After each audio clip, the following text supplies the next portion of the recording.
everybody. Thrilled to return to Psalms class. Really, really looking forward to studying with you a particular set of the Psalms. This has been sort of my modus operandi that I appear and we work through one particular rubric of the Psalms, a collection that is appropriate for a certain sacred occasion. And then my sincere hope is that having learned more about the Psalms that make up that particular set, whether it is the Psalms of Kabbalat Shabbat or the Psalms of the Hallel Mitzri, the Egyptian Hallel that we recited on Pesach, but also on Shavuot and will on Sukkot, anytime that you've got this lovely collection of the Psalms all together, that once you learn each of them individually and have a little bit more context about how they were put together, that we can leave with a deeper understanding, a newly forged level of intimacy with that particular part of our sacred occasions, whether that's part of a service on the regular or, we look forward to it every time we come because now it's an old friend. And then specifically, of course, that everybody gets to check off more Psalms that they've completed through the study of this class. I know that having gone line by line, you are up to Psalm 24. However, when you think about all of the collections that we have done together and all of the special Psalms for certain occasions, your list is quite lengthy, belying the fact that you have done such careful and deep study into the Psalms in those chronological orderings. So Harold, I imagine that this has been discussed at some length, so stop me if I'm being completely redundant. Our mission for this week and next week is the study of the Psalms of Psuke de Zimra. That could be a very lengthy list, and it's completely dependent on which rite, R-I-T-E instead of R-I-G-H-T, but which brand of geographic Judaism you are surrounded with when you are praying these Psalms in a synagogue setting. It varies wildly from Ashkenazic to Sephardic to Mizrahi. Even some particular communities have their own intricacies about what fits into this rubric and what does not.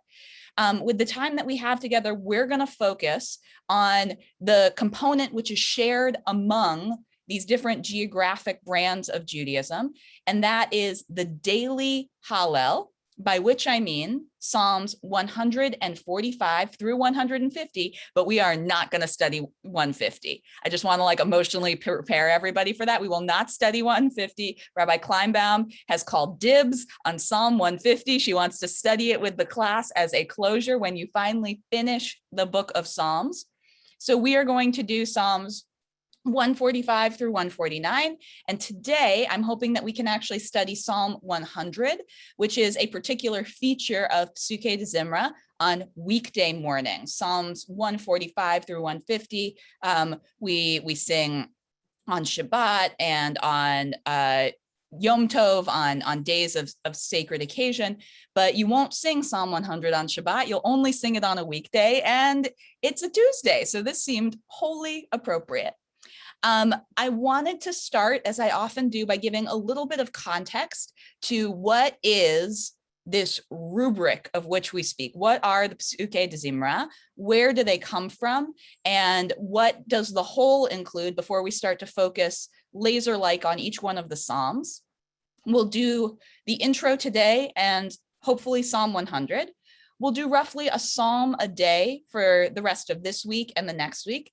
And then Cantor Jacob Nimi has done us the honor again of stepping up for a day of music. And he is in the process of collecting some of the very best musical traditions surrounding these Psalms of the daily Hallel. And that will be the closure to this section of study for all of us. These Psalms really lend themselves to beautiful, beautiful musical interpretation.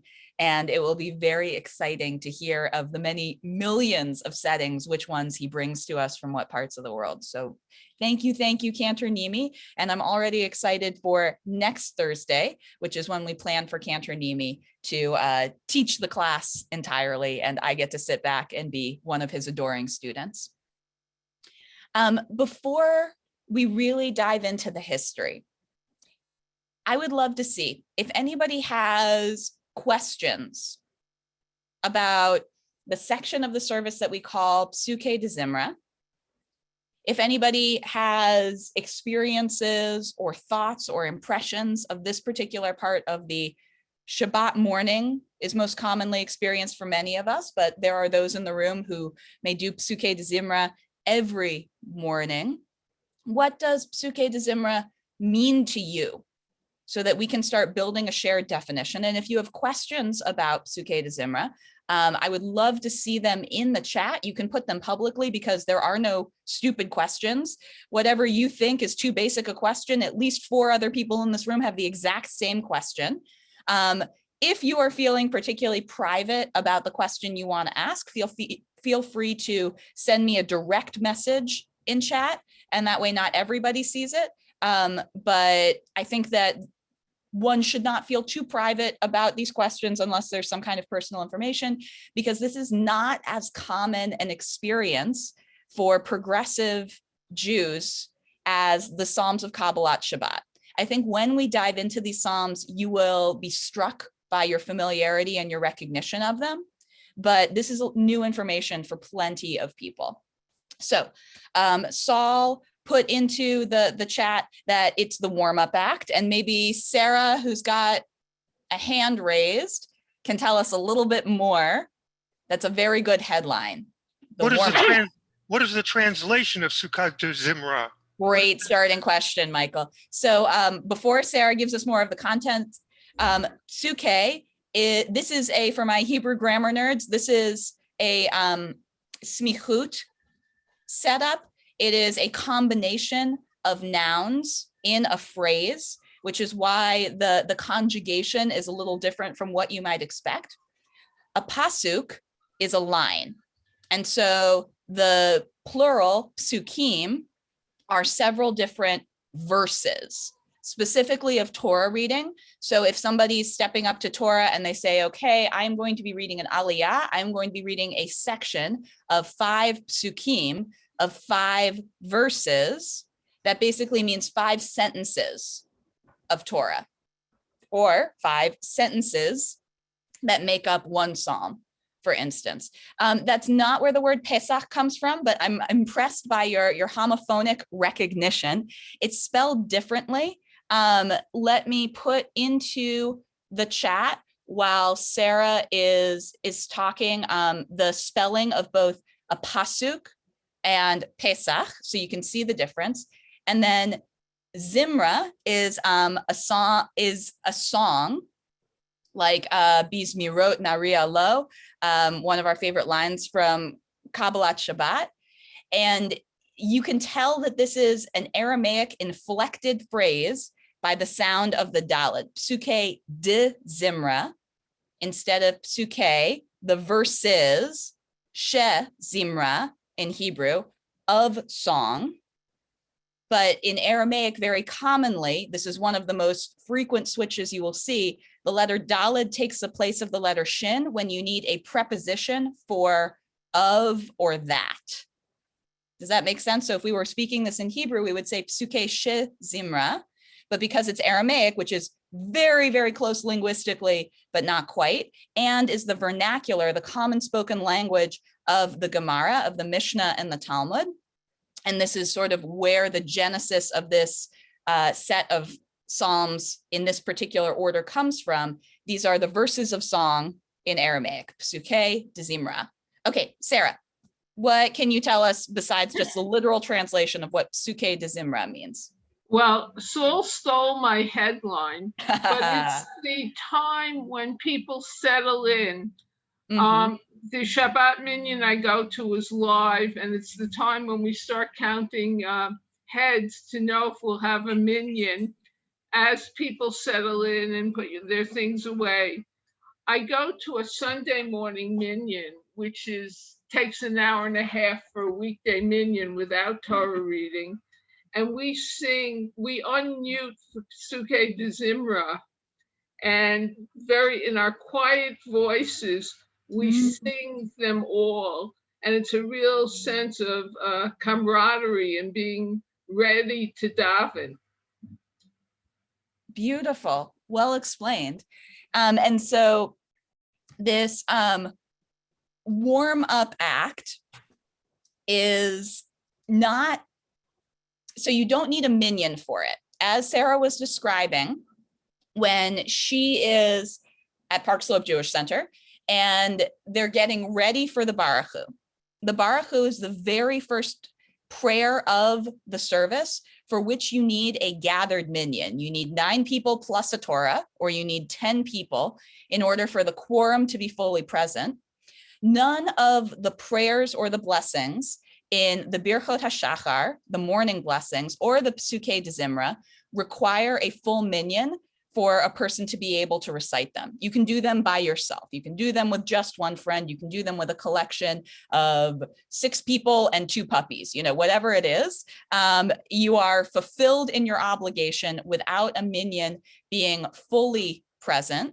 And so it's a very nice, it's not just a warm-up act for the self as a prayer, a person who is praying.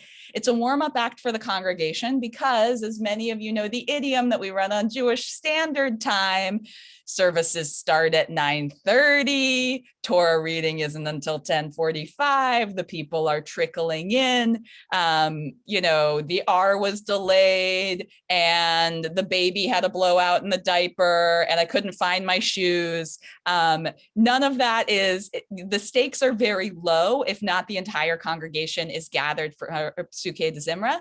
So there's a feeling of like stretching and settling. You're putting on your talit.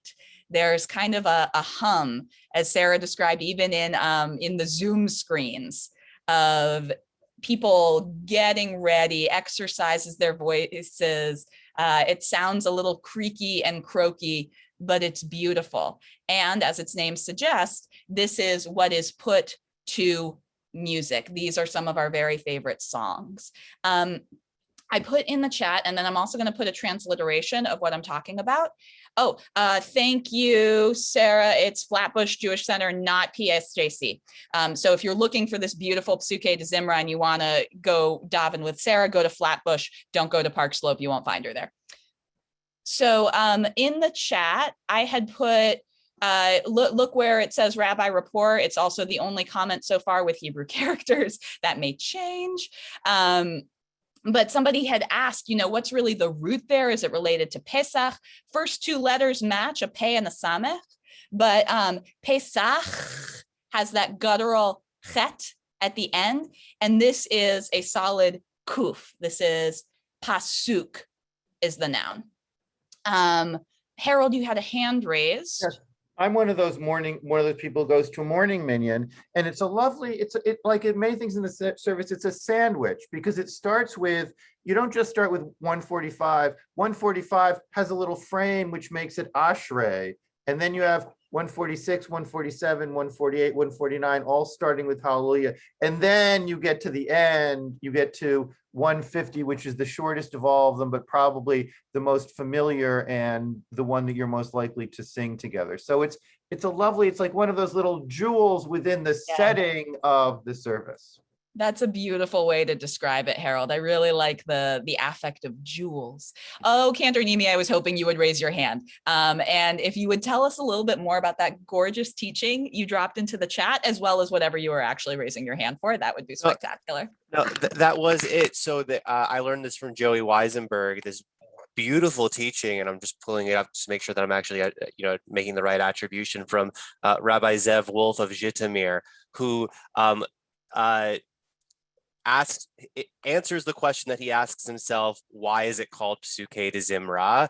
And he takes the word lizamer, which can mean both to sing but also to cut or to prune, and he says that that we're cutting the husks. He's referring to something really like esoteric from Kabbalah at that point. But he says, "Look, do you see any husks on the floor of the shul? No. So what are we cutting? We're cutting the husks away from our own hearts. Really, we're trying to pare away those from our own hearts and souls. And as we continue through all the hymns or the Zemirot, we're paring away the husks of the negative qualities we feel within us. And after we're ready to pray, to connect, uniting our inner thoughts to the loftiness of our own divinity. And so when we recite Shema, when we get to the recitation of Shema, then we can have complete unity with the Holy Blessed One. Gorgeous. And so for a very summary sort of visual for us to consider, imagine that you have an ear of corn and you are pulling off the outer layers, the husks of the corn, so that you can get to that delicious golden inside, which is what you were after in the first place. That is what Cantor Nimi is describing in this sort of personal reflection exercise that is Psuke de Zimra, how we are shedding the outer husks so we can really get down to the kernel of our intention to pray. There are a couple different reasons why it is said that we should sing verses of praise before we get to the main events of the Shema Uverchotecha, the Shema and its blessings, as Cantor Nimi described, noting, of course, that the Baruch Hu is the one that really requires the minyan. And there is, of course, the practical, which is what we've mostly been focusing on in our definition right now, that you need some kind of material filler while people trickle in.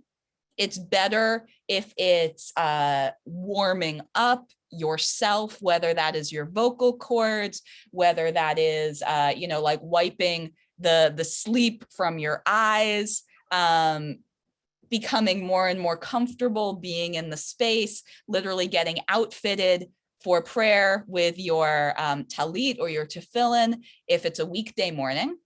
But there are a couple more philosophical reasons why we can attribute these verses of praise to the beginning of the service. I wanted to show you all just a little map of kind of where we are in the service. For those of you who were part of my Lashon Kodesh class, you will recognize both this PowerPoint and this particular mountain climbing exercise specifically. And so in the Shabbat morning service, and remember that Psuke de Zimra also occurs in the morning service, no matter what day of the week it is, but Shabbat is a nice, fairly shared experience that we can use as a template. You have the opening prayers, and then you get to the Shema and its blessings, Shema Uverchotecha, opening with the Baruch Hu, like right here is its entrance. You have the prayer, Hatfilah, which is the Amidah, the prayer which is recited while standing. A section of silent prayer for your own codified recitation of blessings, or, an opportunity for more meditative kavanah, an orientation of your own. On a Shabbat morning, and also on a Monday and Thursday morning of the weekday service, you would have the reading of Torah, and then the service concludes. We are here in the warm-up act. You start with Birchot HaShachar. You don't just jump straight in to Psuke de Zimra. Some of the outstanding features of those Birchot HaShachar, the blessings of the dawn of the morning, are Modeh Ani, which you can say literally as you're like trying to untangle yourself from the covers in bed in the morning, not necessarily supposed to be said in a synagogue setting. A prayer you can say before even you wash your hands or brush your teeth. Ma Tovu from Parshat Balak, the blessing for our physical bodies. You've seen it on the outside of the CBST bathroom. That says, thank you, God, for making all the openings open and all the closures close. A prayer for the soul, Elohai Neshama, and then a series of one-sentence blessings that I know Mia's Bet class has studied very closely. The Nisim B'chol Yom for these daily miracles, also just shorthand titled Birchot HaShachar. And then you get into Psuke de Zimra, the verses of praise. Just a quick word, transliteration can be a little loosey-goosey depending on who's doing the transliterating. You can see this with an apostrophe, or you can see this with an E, just sort of depending on the prayer book that you're looking at. And this is to indicate that there's a shva underneath the pei for my Hebrew grammar nerds. You have distinct blessings in the Psuke de Zimra rubric. you start by saying Baruch she'amar, blessed is the one who spoke. You have some selections from Bible readings. You have the daily Hallel. That's what we're going to zero in on, the real Psalms of Psukei D'Zimra. You have Nishmat Kol Chai on Shabbat morning, that beautiful piece of liturgy that says, even if our mouths were as full as songs as the sea, we wouldn't have like a grain of sand's worth of the entire beach to be able to appropriately praise you, God. And then you have some concluding blessings, so that this whole rubric, as with every prayer rubric for a service, opens and closes with distinct blessings, things that have chatimot, Baruch Atah Adonai, blessed are you, God, for this particular thing. Those blessings of song, just in case anybody was wondering, the Song of the Sea from Parshat Beshalach, from the book of Exodus, when the children of Israel were standing at the shores of the sea. And then we close with a blessing called Yishtabach. The root of that is praise. So the very first times we hear of Psukei D'Zimra, we hear about it in the Talmud and not actually the Mishnah. What it seems from our sort of archaeological evidence of what prayer used to look like in the ancient Near East, and especially in the time of the Talmud, is that much of it was extemporaneous, that a shaliach sibur, the person who was leading the prayers, this was a person who was not only maybe gifted in terms of musicality, but in terms of poetry. And they would often just sort of like discursively describe praise without a set script, the way that we do in our Siddur, in our codified order of prayers that we have today. And so they might make many different choices, and it would be very different from prayer leader to prayer leader in the different sections of the service. And so we think of Psukei D'Zimra as starting with the sense of kavana, orientation, and more spontaneity about where the heart is driven on a certain day, to keva, to a very careful ordering, a fixing of the order of prayers that everybody sort of agrees on, or people don't necessarily agree on, depending on where you come from, is the order that we're supposed to complete before we get to the things that have really been laid out for us. The blessings of the Shema are very, very clear. The Psukei D'Zimra is more amorphous until we get to the period of the medievalist. The Siddur of Rabbi Amram Gaon is a great example of somebody literally wrote to Rabbi Amram the genius, the Gaon, and said, what order are we supposed to do these prayers in after all? His response, his responsum, was an ordering of the blessings in a certain Seder. And so one of our first Sidurim, one of our first books that codifies this order, is the Seder of Rab Amram Gaon. So where do we get this sense of verses of song that have to come before our codified prayers? You've got this saying in brachot, in this particular section of the Talmud that focuses on blessings from bracha, that the pious ones used to spend an hour in meditation and then pray, so that they were really, really ready to focus on God. And you've got this line from Yossi Bar Chalafta that says, may my lot be among those who complete a Hallel every day. What a great aspiration. I'm going to be like those extremely pious ones who say Hallel every day. Of course, the very next line of Talmud is the Talmudic narrator sort of freaking out and saying, no, that's what cursors and blasphemers do. And so then it has to be clarified, oh, Rabbi Yossi didn't mean the Egyptian Hallel, didn't mean Psalms 113 through 118 that we say on Pesach and on Shalosh Regalim, on pilgrimage festivals. He meant the specifical Hallel Yomi, a daily Hallel that you would say, which is Psalms 145 through 150. I'm going to stop my screen share just for a second, and I'm going to go back to see other questions, thoughts.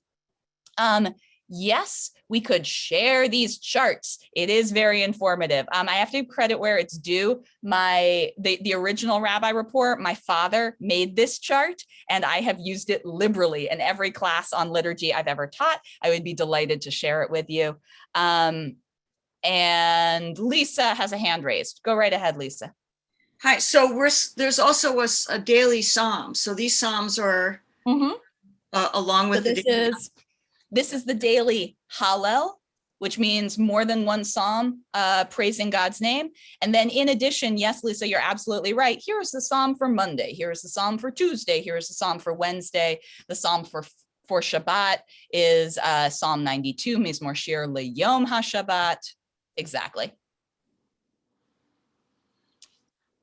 What else did I want to tell you? And this is also people's golden opportunity to be raising hands or putting questions in the chat about this beautiful warm-up act.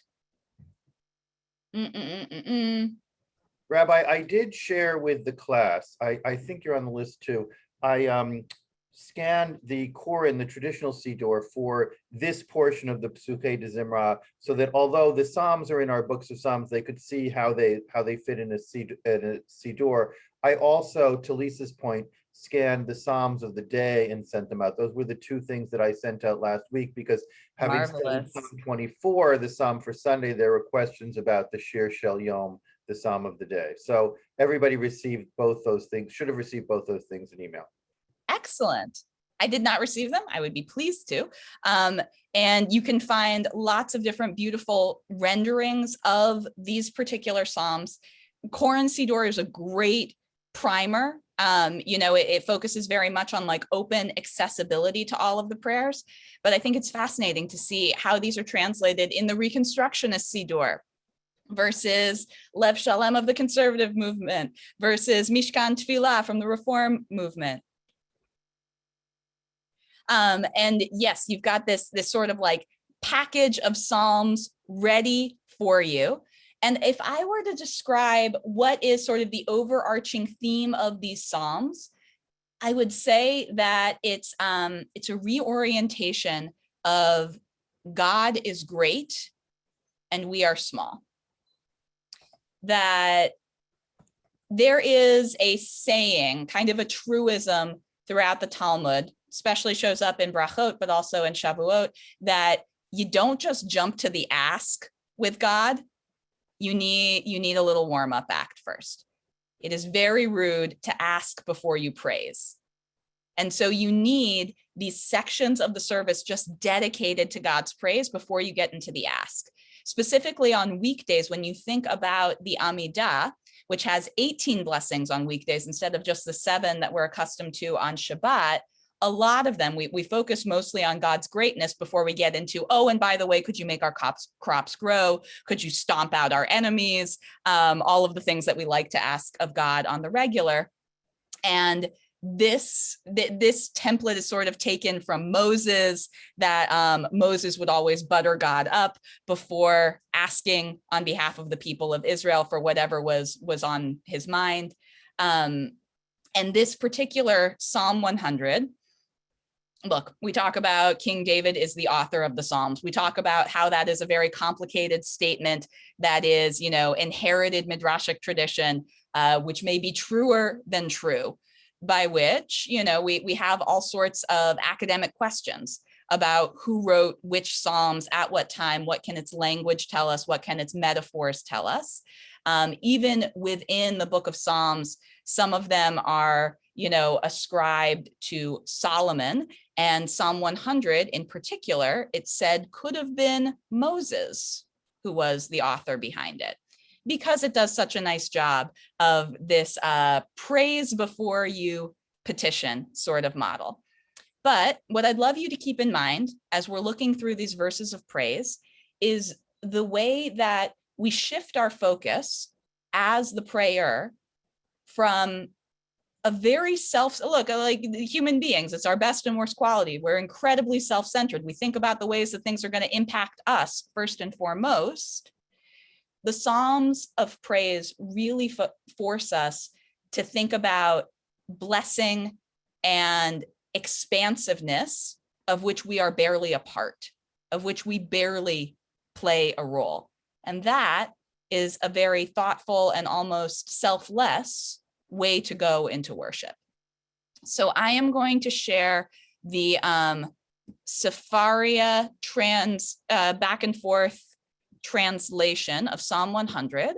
And I would love a Hebrew reader. This is a very short psalm, friends. You're gonna love this. And I would recommend this for, I see Sarah and Ben, who are stalwart Hebrew readers in beautiful, beautiful Hebrew. But I would even say that if you're newer to Hebrew reading, this is a really nice psalm for you because, and it's done. Oops. All right, so I'm going to go with Judy for today, and Ben and Sarah, I am keeping you on tap because there are many psalms to come. So Judy, go ahead and unmute yourself and read just the Hebrew, please. Mizmor letodah hari'u l'Adonai kol haaretz. Ivdu et Adonai bismacha. Besimcha. Besimcha. Great. Bo'u lefanav birnana. Great. Birnana. Mostly done. Du'u ki Adonai hu Elohim hu asanu.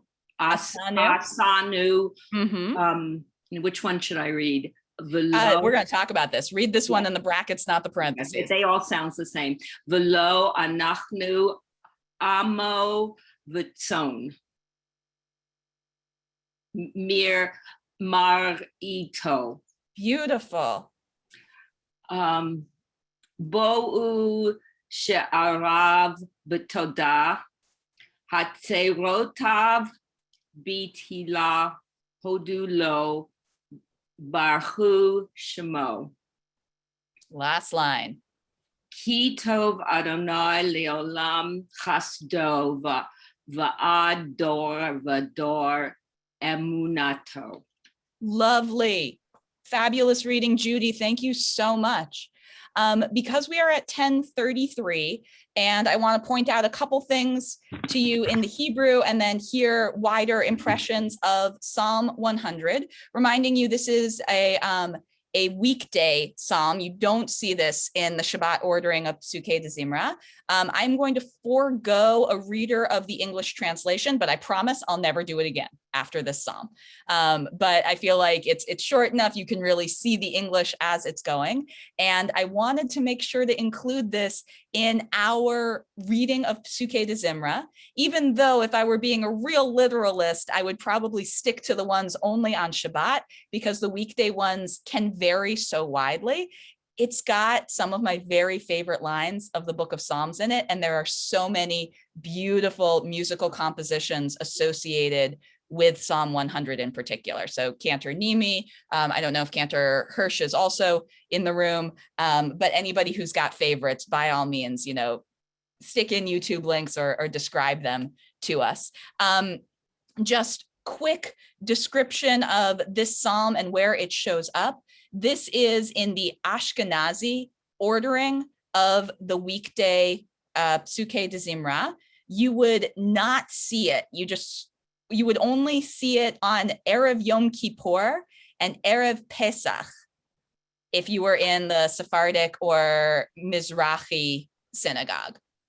It is considered, and actually the inverse is true in Ashkenazi synagogues because this is called Mizmor Letodah, and it's said that it is recited on the receiving of a gratitude offering in the temple. So Todah from lehodot, to thank, and the word Todah is literally modern Hebrew for thank you.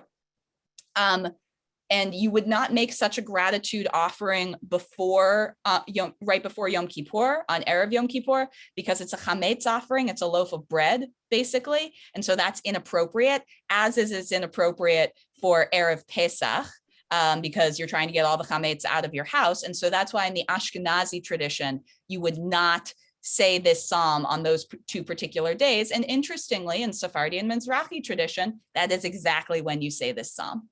It's a little unclear what the gratitude offering was supposed to be. There are two interpretations of it. One is that it is for the fulfillment of a vow. You have successfully completed a vow that you made, and so you go to the temple to make a gratitude offering. I am so grateful that I was able to complete this vow, and I am no longer bound by it.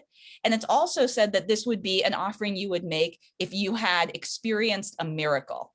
And so in my head, this is sort of the predecessor to benching Gomel, to saying, you know, thank you, God, for having rescued me, as it were. Other things that I wanted to point out, this is a very famous line, Ivdu et Hashem b'simcha, bo lefanav birnana. I will let you put your favorite versions of singing that into the chat. And then Judy had a great question, which I bet has come up before. So Harold can cut me off if I'm being too repetitive. But what do we do when we see dual versions of the same word, one of which is given to us with nikudot, with its vowels and even its cantillation marks? Not always true necessarily in every text that you see this this back and forth, and one version which is completely bli nikudot, without any kind of punctuation. Judy, do you want to answer that question? Do you know what it's called? Oh, I don't know what it's called, but I know why this is I never quite understood why these were okay, that these were like misspellings or something like that, whereas everything else is like literally the word of God. But the fact that they sound alike, and whoever was the scribe, because we see it also in Tanakh, in the Very much too. Exactly, I don't know what Judy. it's called, but and you're right that the two places where it occurs the most commonly is either a frequent misspelling or a homophone, where you're not sure, like the word is usually spelled this way, so maybe it should be spelled this way here, or it sounds so much like this word, maybe that's what they meant. And Harold, what did you want to add to this discourse? I was going to say, I believe this is kativ and karov, which is as written and as pronounced. We have found it there was one in Psalm 24 where yes, there was in brackets, which is the way we've received it written, which we do not change as we transmit the text. And then the way we read it, because the way it's written does not make grammatical sense in the text. Exactly. I was taught that the phraseology was kriyu chativ, read versus written, same thing. And Ben, what did you want to add to this discussion, especially if you want to say anything about what each of those renderings might do to the meaning of the text? I'll jump in with that if that wasn't your plan. The one in the bracket would be a negation. We are not his nation. The one in the brackets is we belong to him. Yes, exactly. And so I would describe these typographic characters, parentheses. The one in the parentheses, many of you will recognize the Hebrew word lo with an aleph is no, negation, just like Ben said. In the brackets with a vav, lo means, lamed before a word means to, o, vav, cholom after a word means him or his. We are his, meaning God's, just like Ben described. So what happened, as Harold said, is we received the text, and the way the text has always been written, passed from generation to generation. Was this a scribal error or a human error? Maybe, but we don't want to just like throw the baby out with the bathwater. We receive it spelled like this, and then since the Masoretes, like the 9th, 10th century, we read it as this. And so just like Judy was describing, sometimes in Tanakh and maybe in Psalm 24, I haven't looked, I'm going to go check, you could pronounce the word a different way. These are homophones. They sound exactly the same, velo, but their meaning is different. You might pronounce a word differently based on its consonants because the received text doesn't tend to have vowels, especially in Torah text. And so having this kriyu chativ, this sort of it's marginalia, it would be written in the margins, like read this instead of that, is helpful for the reader themselves to be able to utter the words with greatest accuracy. Anything else that I wanted to point out before I open up for other impressions? Ki tov Adonai leolam chasto. This is, either exactly as it is rendered, Ki tov Adonai leolam chasto, or just Ki leolam chasto. You have heard this over and over again. It is one of those formulas of praise, and you are going to see it in the future as well. So this is Psalm 100 of the weekday morning Psukei de Zimra recitation in the Ashkenazi tradition. And Harold, was there anything in the chat that should be addressed as a group before I just open it up? No, I don't think, I think that we've had a little back and forth, but no, I think that open it up. There's nothing that I would call out. All right. And Cantor Nimi, bless you, has already put into the chat 2 different versions of this psalm, one choral, one more contemporary by Yonatan Razel. I'm sure each more beautiful than the next. Raise a hand if there's anything that you'd like to add out loud, but I'm jumping back over the chat. Harold is right, from Psalm 23, you see the extending metaphor of a shepherd with sheep. And that, of course, is not limited to Psalm 23, probably doesn't even originate with Psalm 23, but is such a salient way to describe divinity and our relationship with God that it shows up over and over again. Rabbi, I will say for those of us who go to a morning minyan, and many people have said, oh, it goes so quickly, you never hear everything, it's mumbled. This is particularly meaningful because it's the difference between driving by a neighborhood and walking slowly through a neighborhood. So look at, because I say Psalm 100, I'm at a service that says Psalm 100 every morning, like we have about 10 seconds for it. And to unpack it like this is so meaningful to me, to really look at it word for word, which we don't have a chance to do as we use it in our davening. So I just wanted to say Todah. Thank you for this. Absolutely. And with 2 extra minutes, since I am seeing in the chat that we missed the reading of the English, can I have a volunteer as an English reader? This will be the way that we close out class this morning. Can I volunteer Donna Gray, since she was the one who brought it up twice? Donna? All right. Donna, can we hear you? Sure. And I didn't